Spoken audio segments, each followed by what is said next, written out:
The day I decided to change everything started like any other, with my brother playing games in my office while I quietly planned my escape.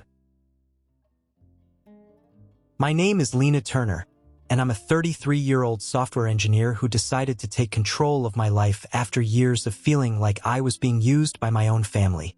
I bought my own house, worked countless hours to make sure I could live the way I wanted, but instead of enjoying the fruits of my labor, I found myself trapped in a never-ending cycle of sacrifice for people who took me for granted.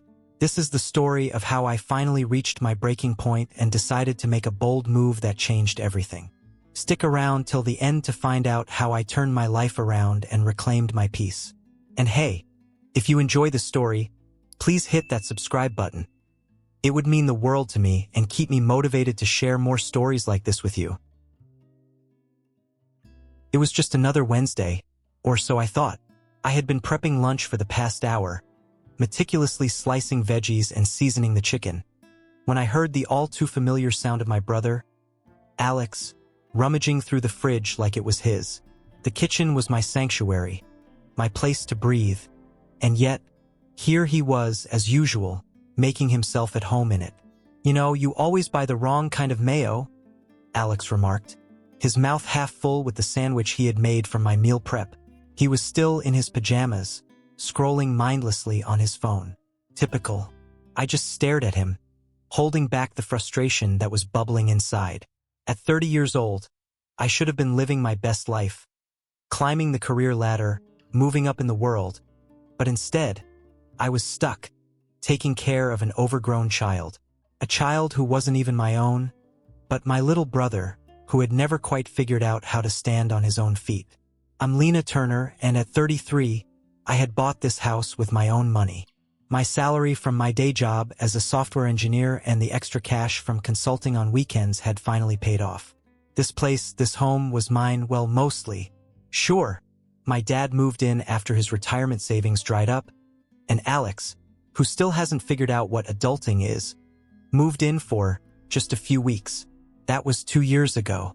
I shook my head as Alex continued, "You're always so uptight. Just make another sandwich or whatever." I grabbed my laptop and headed straight for my office. I needed space to think. I needed peace. But as I opened the door, I was met with a scene that felt like a punch to the gut.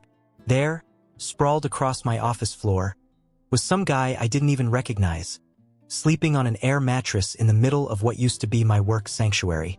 I froze. I wasn't sure whether to scream or cry. "Oh, that's just Marcus. He's staying for a few days," Alex said casually, like it was no big deal. "Marcus?" I asked, trying to keep my voice steady. "Why is he in my office?" "He's between jobs, and it's just for a few days," Alex replied, chewing another bite of my sandwich. I was so done.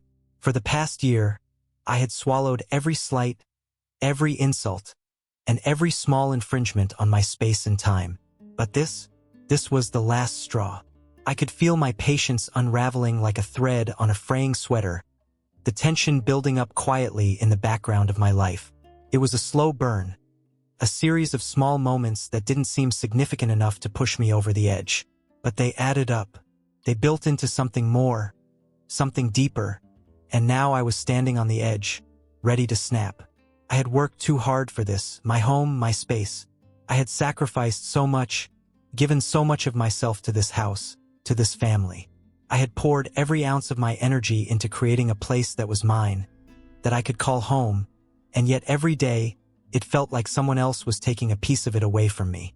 It was as if the people I loved saw it as their right to invade my space, to take my privacy and my time, to treat my life like an endless resource they could dip into without regard. It wasn't just the big things. It was the small things that gnawed at me. The way Alex would show up at my door, unannounced, to ask for a favor. The way my dad would call me to fix things around the house, things he could easily do himself but chose not to. The way they would leave their things scattered around, never picking up after themselves, as though I were the maid, expected to clean up their mess. The final straw came the day I walked into my office. I had barely gotten through the door when I was hit with the unmistakable scent of stale pizza and the hum of a game console. There, in the middle of my workspace, was Alex's best friend, Marcus, sprawled across my couch, his feet up on the coffee table, a gaming controller in his hand like he owned the place. Alex had moved all of his gaming equipment into my office, turning it into a den for himself and his friends, and Marcus had decided to make himself at home. Seriously? I asked, my voice barely above a whisper as I stood there, frozen in the doorway. Alex looked up, not even a hint of guilt on his face. Oh, I thought you'd be fine with it. Marcus needed a place to crash for a few days, and, we're just rearranging things. I couldn't speak. The anger bubbled up, but I bit my tongue, holding back the words I wanted to scream. This was my space. This was the one area of my life that I had worked tirelessly to carve out for myself. My office, my sanctuary, and they were treating it like a public living room. But it wasn't just this. It was everything else. It was the constant requests, the lack of respect, the never-ending expectations. My family treated me like a servant, a resource to be used until it was drained. I had worked 60-hour weeks, picked up extra shifts, sacrificed weekends, all to pay for this house and provide for a family that treated me like an ATM. They didn't even seem to notice how hard I was working. It was as if my labor was invisible. They saw the money, the house, the things I could give them, but they never saw the exhaustion, the sacrifices, the years I'd poured into this life. They didn't see me as a person. They saw me as a bank, a maid, a free ride. That night, as I lay in bed, staring at the ceiling, I realized I couldn't do this anymore. I couldn't keep letting them trample over me. I was suffocating under the weight of their expectations, their demands, their disregard for my needs. I was drowning in a sea of responsibilities that were never mine to bear alone. I had given, and it had never been enough. I wasn't just tired. I was broken. I had spent so much time fixing things for them, picking up after them, helping them solve their problems, that I had forgotten how to take care of myself. And that realization hit me like a ton of bricks. How had I let it go this far? In that moment, I knew I needed to take control back. I needed to show them that I was more than just their unpaid maid, their free babysitter, and their personal bank. I was a person, a woman who deserved respect, who deserved to have space, time, and life that were her own. I deserved the peace I had worked so hard to build, and I would be damned if I let anyone take that from me any longer. The next day, I called a realtor, Tessa. She was a no-nonsense, straight-to-the-point kind of woman who had helped several of my coworkers sell their homes. I had heard good things about her. Quick, efficient, and discreet. Just what I needed. When we met at a local cafe, I didn't waste any time. I want to sell my house, I told her flatly, before even ordering coffee. But I need it done quickly, discreetly. I don't want my family to know. I need it gone. And I need it gone fast. She looked me dead in the eye, her expression serious. I can do better than that. I know a few people who buy houses like yours, as is. No inspection, no questions asked. We can close in 2 weeks, maybe less. That was the plan. 2 weeks to change my life, 2 weeks to get my peace back. I didn't need time to think. I didn't need to ask anyone's permission. This was my decision. This was my life, and I was taking back control. As Tessa and I discussed the logistics, my mind raced. I could already see it, the new life I would create for myself. A life without constant demands, without the nagging feeling of being trapped in a role I didn't want. I would find a new space, one that was mine, one where I could breathe again, where I didn't have to be the one who always sacrificed.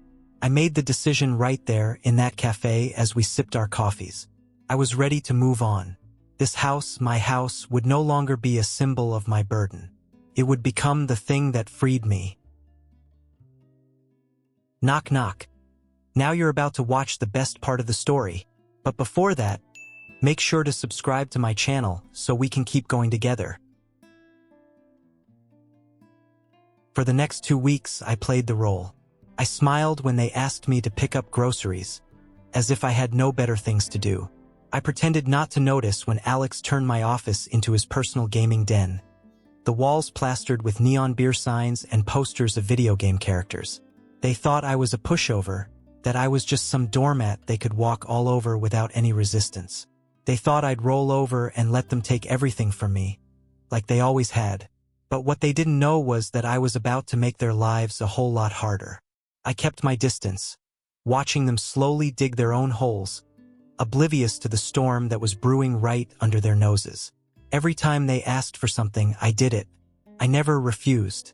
I kept my responses polite, my tone even. They had no clue that behind the mask of submission, I was plotting their downfall, each act of compliance a deliberate step toward my escape. At work, it was the same routine. I continued to perform like the well-oiled machine they expected me to be. But the nagging feeling of being taken for granted was overwhelming. A few weeks earlier, my boss had asked me to take on an additional project, one that would require long nights and weekends. At first, I thought it was a compliment, but as the weeks wore on, it became clear they weren't going to offer me any help. They didn't even seem to care that I was burning the candle at both ends. It was just another thing added to my plate, another expectation piled on top of the mountain of responsibilities I was already juggling. I couldn't help but wonder, had I always been this invisible to them? And then there was Alex. Every time I walked by the office, I could hear him and his friends laughing, the sound of controllers clicking furiously, their voices echoing through the walls. It wasn't just the noise, it was the complete disregard for my space. My once neat, organized office, my sanctuary, had become a dumping ground for everything they didn't want to deal with. It wasn't just the gaming setup. It was the half-eaten snacks, the cans of energy drink, the scattered papers, and the general chaos that had come to define my once peaceful space. But I didn't say anything. Not yet. I had a plan, and I wasn't going to let anyone derail it. The hardest part was pretending to be fine. I made sure everything looked normal. I went through the motions. I worked from the hallway, as if it didn't bother me that I was doing my job in a space meant for the occasional sit-down dinner or the odd mail delivery. I even made small talk, asking about their day, keeping up the pretense that nothing had changed.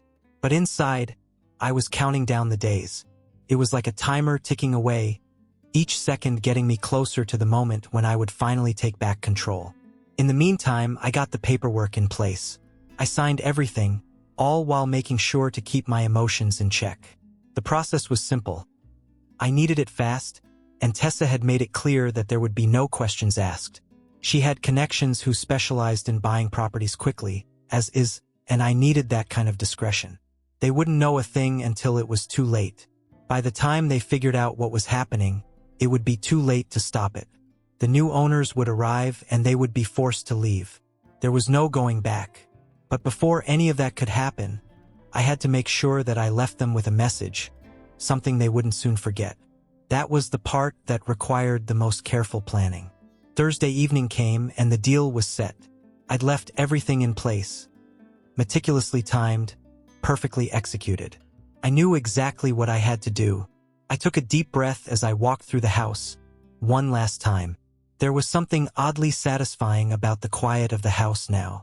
I had grown used to the noise, to the clutter, to the feeling of being stifled.